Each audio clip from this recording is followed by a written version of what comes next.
Hi friends, welcome back to strawberry fusions. ഇന്നിവിടെ ചെയ്യാൻ പോകുന്നത് നല്ല സിമ്പിളായിട്ടുള്ളൊരു ബ്രെയിൻ ഫ്രൈ ആണ്. പിന്നെ എൻ്റെ ചാനൽ സബ്സ്ക്രൈബ് ചെയ്യാൻ മറക്കല്ലേ, കൂടെ ആ ബെല്ലൈക്കണം. അപ്പോൾ നമുക്കിനി തുടങ്ങാം. ഞാനിവിടെ എടുത്തത് ഒരു ബീഫിൻ്റെ ബ്രെയിനാണ്, ഒരു ബീഫ് ബ്രെയിനാണ്.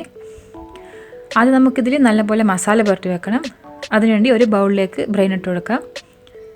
അതിലേക്ക് 1 ടീസ്പൂൺ മഞ്ഞൾപ്പൊടി, 1/2 ടേബിൾ സ്പൂൺ കുരുമുളക് പൊടി, ആവശ്യത്തിന് ഉപ്പ്, 1 ടീസ്പൂൺ ചെറുനാരങ്ങയുടെ നീര്.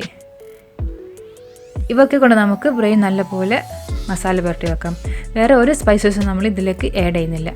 ലാസ്റ്റ് കുറച്ച് ഗരം മസാല പൊടി മാത്രം നമ്മൾ ആഡ് ചെയ്യുന്നുണ്ട്, അത് ടേസ്റ്റിന് വേണ്ടിയിട്ട്. ഒരു 5 മിനിറ്റ് മസാല പിടിക്കാൻ മാത്രം നമ്മൾ മാറ്റി വെച്ചാൽ മതി. നമ്മൾ ഉള്ളിയൊക്കെ അരിയുന്ന സമയം കൊണ്ട് തന്നെ ഇതിൽ മസാല പിടിച്ചോളൂ.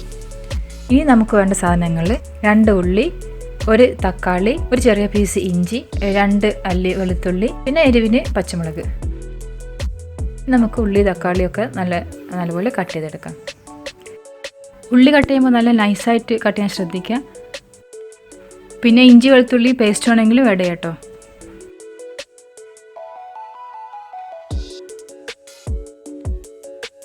ഇനി നമ്മൾ ചെയ്യാൻ പോകുന്നത് ഒരു പാൻ വെച്ചിട്ട് നമുക്കതിൽ ബ്രെയിൻ ഇട്ട് കൊടുക്കാം. ബ്രെയിനിൽ അത്യാവശ്യം നല്ലോണം വെള്ളം ഉണ്ടാവും. അപ്പോൾ ആ വെള്ളം നമുക്ക് വറ്റിച്ചെടുക്കണം. നമ്മളിത് നല്ല ഡ്രൈ റോസ്റ്റ് ആയിട്ടാണ് ചെയ്യാൻ പോകുന്നത്. ആദ്യം ചെറിയ ഫ്ലെയിമിൽ ഇട്ട് കൊടുക്കാം. ഇനി അടച്ച് വെച്ച് ഒരു 2-3 മിനിറ്റ് കൂടെ നമുക്ക് കുക്ക് ചെയ്തെടുക്കണം. ഇപ്പോൾ ഇതിൽ നമുക്ക് വെള്ളം ഇറങ്ങി വന്നിട്ടുണ്ട്. ഇനി ഫുൾ ഫ്ലെയിമിലിട്ടിട്ട് അവിടെ നമുക്ക് വറ്റിച്ചെടുക്കാം. ഇതുപോലെ ഇതിലെ വെള്ളം നമുക്ക് ഫുള്ള് ഡ്രൈ ആക്കി എടുക്കാം. ഇപ്പോൾ വെള്ളമൊക്കെ വറ്റി വന്നിട്ടുണ്ട്. നമുക്കിതിന് മാറ്റി വെക്കാം. ഇനി അടുത്തതായിട്ട് നമ്മൾ ചെയ്യാൻ പോകുന്നത്, നമുക്ക് ഈ ബ്രെയിൻ ഒന്ന് ഫ്രൈ ആക്കി എടുക്കണം. ജസ്റ്റ് ഒന്ന് ഫ്രൈ ആക്കിയാൽ മതി. ആദ്യം ഒരു ഇരുമ്പിൻ്റെ ചട്ടി എടുക്കുക. അപ്പോൾ കുറച്ച് ഓയിൽ വെച്ച് കൊടുക്കാം. അതിൽ നമുക്ക് ബ്രെയിൻ ഇട്ട് കൊടുത്ത് ജസ്റ്റ് ഒന്ന് നല്ല ഫുൾ ഫ്ലെയിമിൽ നല്ലോണം എണ്ണ ചൂടായി വരുമ്പോൾ ഫുൾ ഫ്ലെയിമിലിട്ടിട്ട് ജസ്റ്റ് ഒന്ന് നമുക്ക് എണ്ണയിലിട്ടിട്ട് നമ്മളെ ബ്രെയിൻ ഒന്ന് മുക്കിയെടുക്കാം. ഏറ്റവും നല്ലത് ഇരുമ്പിൻ്റെ ചട്ടിയാണ്, അല്ലെങ്കിൽ മൺചട്ടി. നോൺ സ്റ്റിക്കിലൊന്നും ചെയ്യുമ്പോൾ അത്ര ഒരു ടേസ്റ്റ് കിട്ടുമെന്ന് എനിക്ക് തോന്നിയിട്ടില്ല. എൻ്റെ ഒരു അഭിപ്രായമാണ് കേട്ടോ. ഞാൻ ചെയ്തിട്ട് എനിക്ക് അങ്ങനെയാണ് ഫീൽ ചെയ്തത്. അപ്പോൾ അതും ചെയ്തിട്ടുണ്ട്. ഇനി നമുക്കിതിനെ മാറ്റി വെക്കാം. ഇനി നമുക്ക് ഈ ബ്രെയിൻ ഫ്രൈ ചെയ്ത ഓയിലുണ്ടല്ലോ, ആ സെയിം ഓയിലിൽ തന്നെ വേണമെങ്കിൽ കുറച്ചുകൂടെ ഒഴിച്ചു കൊടുക്കാം. ഓയിൽ കുറവാണെങ്കിൽ കുറച്ചുകൂടെ ഒഴിച്ചു കൊടുക്കാം. ആ സെയിം ഓയിൽ ഉള്ളി, അതുപോലെ ഇഞ്ചി വെളുത്തുള്ളി പച്ചമുളക് എല്ലാം നല്ലപോലെ വാട്ടിയെടുക്കണം. നല്ലോണം വാട്ടിയെടുക്കണം. നല്ലൊരു ബ്രൗൺ കളറാകുന്ന വരെ, നമ്മൾ ജസ്റ്റ് ഒരു അടിയിൽ പിടിക്കുന്നൊരു പരുവം എത്തൂല്ലേ, ആ ഒരു പരുവം വരെ നമ്മൾ വാട്ടിയെടുക്കണം. ഇതേപോലെ. ഇനി അതിലേക്ക് നമുക്ക് തക്കാളിയും കൂടെ ഇട്ട് കൊടുത്തിട്ട് അതും നല്ലപോലെ വാട്ടിയെടുക്കാം.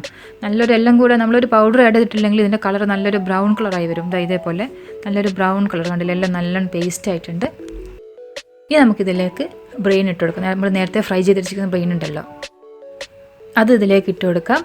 പിന്നെ കുറച്ച് ഒരു 1/2 ടീസ്പൂൺ ഗരം മസാല പൊടിയും കൂടെ ആഡ് ചെയ്യുന്നുണ്ട്. ഇതെല്ലാം കൂടെ നല്ലപോലെ മിക്സ് ചെയ്യുമ്പോൾ ശ്രദ്ധിക്കുക, പൊട്ടിപ്പോകാതിരിക്കാൻ പ്രത്യേകം ശ്രദ്ധിക്കുക. ഒരു ചെറിയ സ്പൂണോ എന്തും വെച്ചിട്ട് ഇളക്കി കൊടുത്താൽ മതി, മിക്സ് ചെയ്താൽ മതി. കുറച്ച് കറിവേപ്പില കൂടി ഞാനിവിടെ ആഡ് ചെയ്യുന്നുണ്ട്. ഇനി ചെറിയ തീയിൽ ഒരു 5 മിനിറ്റ്, 5-10 മിനിറ്റ് അടി പിടിക്കാതെ അടച്ച് വെച്ചിട്ട് എല്ലാം ഈ ഉള്ളിക്കും എല്ലാത്തിനും നല്ല ആ ബ്രെയിൻ്റെ ഫ്ലേവർ കിട്ടുന്നത് വരെ ചെറിയ തീയിൽ നമ്മൾ അടച്ച് വെച്ച് കഴിക്കാം. അപ്പോൾ നല്ല ബ്രെയിൻ നല്ല അടിപൊളി ആയി വന്നിട്ടുണ്ട്. അപ്പോൾ എല്ലാവരും ട്രൈ ചെയ്ത് നോക്കുക. നിങ്ങൾക്ക് എന്തായാലും ഇഷ്ടപ്പെടും. നെക്സ്റ്റ് നിങ്ങൾ ബ്രെയിൻ വാങ്ങിക്കും ഇതേപോലെ ട്രൈ ചെയ്ത് നോക്കുക. ഇഷ്ടമാണെങ്കിൽ ഈ വീഡിയോ ലൈക്ക് ചെയ്യുക, ഷെയർ ചെയ്യുക. കമൻറ്റ്സ് എന്തെങ്കിലും ഉണ്ടെങ്കിൽ കമൻറ്റ് ബോക്സിൽ പറയാം. Thank you. ബൈ.